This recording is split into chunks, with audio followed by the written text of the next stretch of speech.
విదేశీయ చదువుల కోసం ఉద్యోగం కోసం ఎదురు చూస్తున్న వారికి అనుకూలమైనటువంటి అవకాశాలు ఉన్నాయి. వీసా ఇంటర్వ్యూలో విజయ సూచనలు ఉన్నాయి.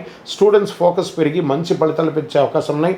ఎగ్జామ్స్లో అంతా కూడా మంచి ఉత్తీర్ణ పొంది విద్యార్థులంతా కూడా చాలా అద్భుతంగా స్టేట్ ర్యాంక్స్, డిస్ట్రిక్ట్ ర్యాంక్స్, ఎన్ని అవకాశాలు ఉన్నాయి అన్నీ.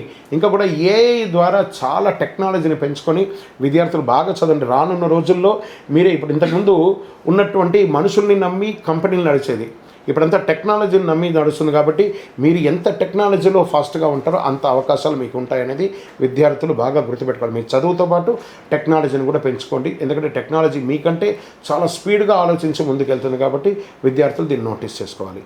ఇంకా రియల్ ఎస్టేట్ అంటున్న వాళ్ళకి ప్రాపర్టీ కొనుగోలు విషయంలో త్వరపడండి. ఇంకొక విషయం ఏమంటే పల్లెటూరులో వ్యవసాయ భూమిని పెంచండి. రానున్న రోజుల్లో వ్యవసాయమే ఎక్కువ ఉంటుంది. ఏ టెక్నాలజీ పెరగడం వల్ల చాలామందికి ఉద్యోగాలు పోయినా కూడా అందరూ పల్లెటూరులకు రాబోతున్నారు. కాబట్టి పల్లెటూర్లలో ఉన్న వాళ్ళందరూ కూడా మీ యొక్క పొలాలను పెంచుకోండి, ఇంకా కొంచెం పెంచుకుంటూ ఉండండి.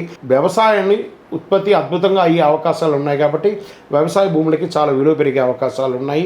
డాక్యుమెంటేషన్ చెక్ చేయకుండా అడ్వాన్స్ మాత్రం ఇవ్వకండి.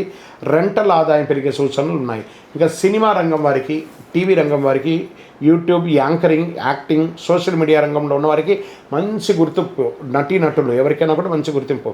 కొత్త ప్రాజెక్ట్ లేదా కొలాబరేషన్ వచ్చే అవకాశాలు చాలా ఉన్నాయి. మీ మాట, స్టైల్ వల్ల ఫాలోయింగ్ పెరుగుతూ ఉంటుంది. మీరు సోషల్ మీడియాలో కాస్త యాక్టివ్గా ఉంటే చాలా మంచిదని కూడా చెప్పడం జరుగుతుంది. ఇంకా కోర్టు కేసులు, కోర్టు వ్యవహారాలు ఆలస్యంగా ఉన్నా మీకు అనుకూలంగా మారే అవకాశాలు ఎక్కువ ఉన్నాయి. ఒప్పందాలు సంతకం చేసే ముందు జాగ్రత్త అవసరం. మధ్యవర్తిత్వం ద్వారా సమస్యలు తగ్గే అవకాశాలు బాగా ఉన్నాయి.